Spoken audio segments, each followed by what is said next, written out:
Maybe this 100% recycled toy wasn't a 100% joke after all. Stop down at the curb for more.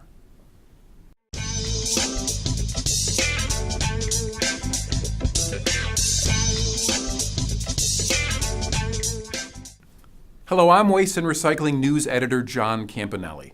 More on eco-friendly toys in a bit. But first, motorists who speed around trash trucks in Wisconsin may soon be getting a surprise: doubled traffic fines.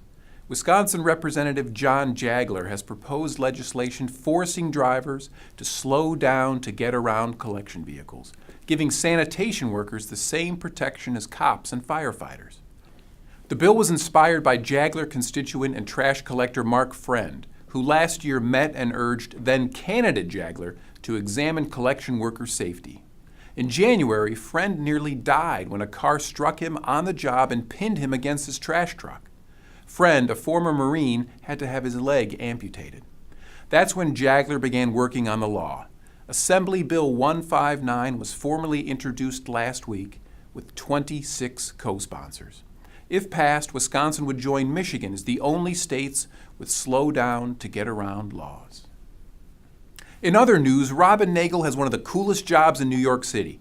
She's a professor at NYU and the anthropologist in residence for the city's sanitation department.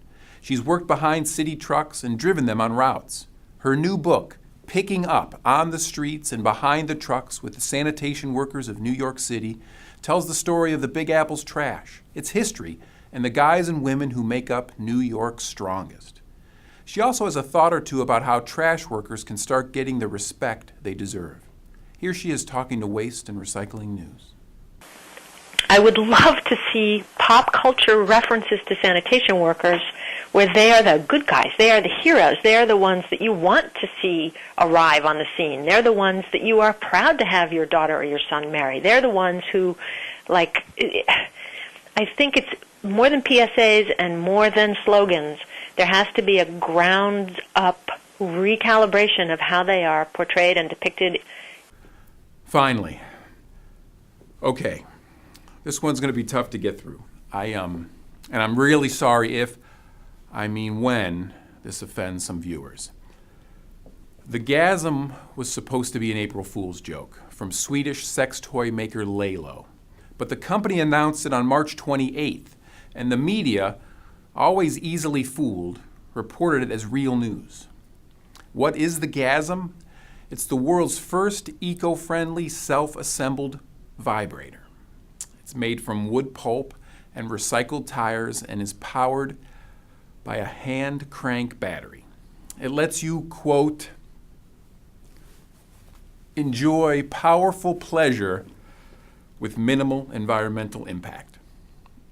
Here's a bit from a YouTube video from the company. The world's first completely eco-friendly, self-assembly vibrator. Created from 100% recycled materials, Gasm makes for a greener vibe.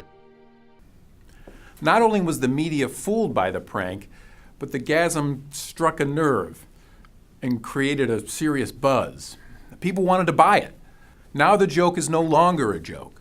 According to Fast Company, designers at Lalo are working on a 100% recycled toy with minimal packaging that will embrace the eco-friendly vibe of the Gasm. They will likely opt for silicone instead of recycled tires. Expect to see it for the 2014 model year. That's all for now. Thanks for watching.